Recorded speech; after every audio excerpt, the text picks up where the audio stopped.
Hey guys, so today we are going to be demoing the Marti Gras bubble bar. So basically what this is, it's like solid bubble bath. There's a few ways to use it. You can do this, crumble it up, toss it in your bath water, or you could just toss the whole bar in. It really doesn't matter. I like to do it at the beginning of the bath, like when there's just like an inch of water. And you just sort of let it dissolve in here. I'll break up the pieces when I do my own bath, even when I order, or used to order, from different companies. Just kind of break it up, and it just creates like a bubble bath in the water. That's all a bubble bar is, for those of you that don't know. And you just kind of do that. To create suds. There's a camera nearby, so let's move that back just a little. And you can see it creates just some nice bubbles.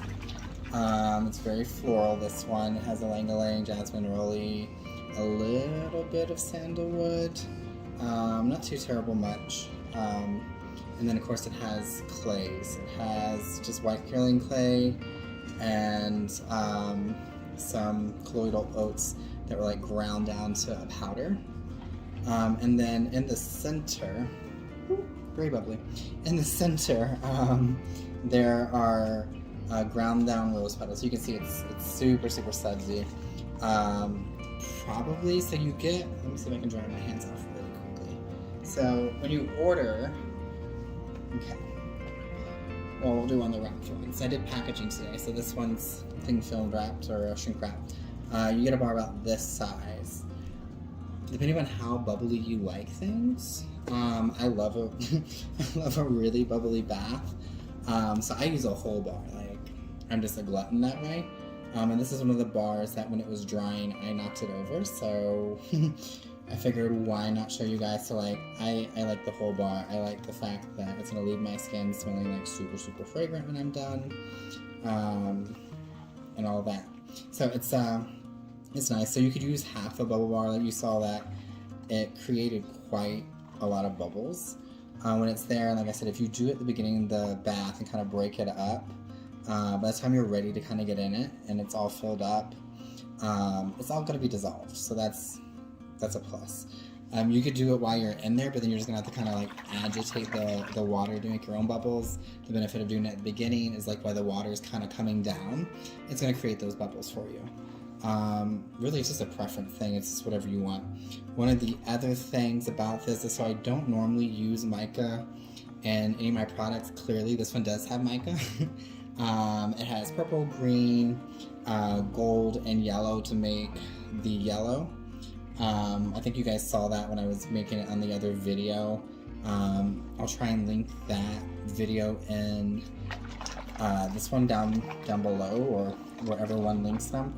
But yeah, so the only downside I would say to using the whole bar is that it's going to leave your skin feeling kind of soapy when you're done.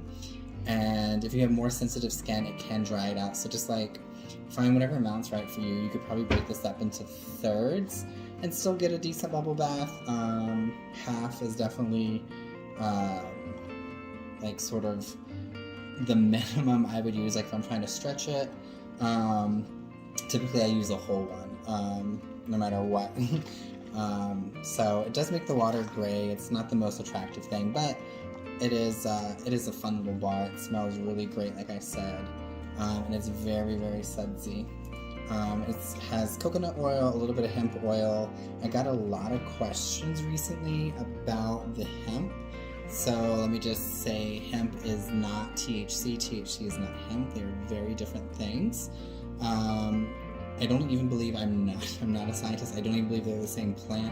I believe hemp plant is hemp plant and marijuana is marijuana. I think they're related, maybe like the same genus, same species, something like that. I'm not really sure.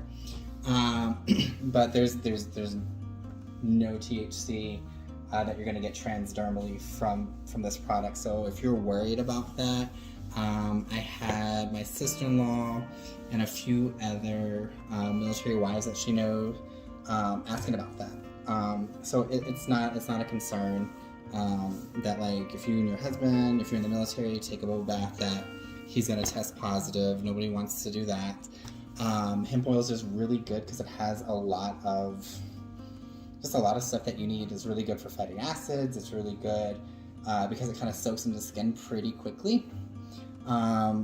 So that should not be a concern for you. So all the soaps I have, all the bath bombs, the bubble bars, hemp oil is definitely one of the ingredients in there. Typically, I'd say for most of the recipes, it's right at about 5% of the formulation. You know, I also use shea butter, cocoa butter, mango butter, jojoba oil, grapeseed oil, olive oil, of course, cocoon butter, marumum butter, I believe is how it's said. So it's a pretty big mixture. So the hemp is usually right around 5% of the recipes. For this, there's only just I think it was like 100 grams in total for like oils and butters in here. About half of that is the coconut oil. Sorry, I forgot. And the rest of that is the hemp oil, because the cocoa kind of does stay solid. You saw how I made it. Like, you're gonna, once you have the dry ingredients, the polysorbate in here, that's when I add that in. And I just kind of work it through with my hands until my hands are, there's enough heat even through the glove that it's gonna kind of melt in there and soften it. It's just like if you're making dough for any bakers out there. Ooh, got some rose. For any of the bakers out there, it's like, I want the opposite of like a laminated dough, basically. Yeah, so you're wanting all that to kind of melt into the dry ingredients. It creates sort of a texture very similar to kinetic sand. I can tell you that because, as some of you may know, I work at an Center for Autistic Kids during the day, and kinetic sand is definitely a favorite. And it's also very messy. They tend to like crumble it, just like I did with that, but all over the place. So carpets, walls, tables, everywhere. But it is a nice treat for them. They really do like it. They like the sensory aspect of it.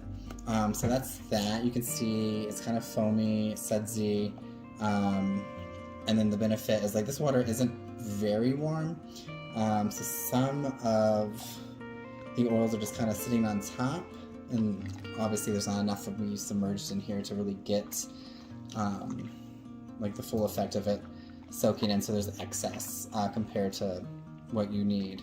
But most of this is dissolved. The only thing that I feel solid at this point are the ground rose petals. I'll show you one that I haven't wrapped because it's a little bit easier to see them. The way I did it is I rolled out the final mixture. Let's make sure these are dry. We're not trying to activate anything. Let's use that all the way dry. Good. Okay.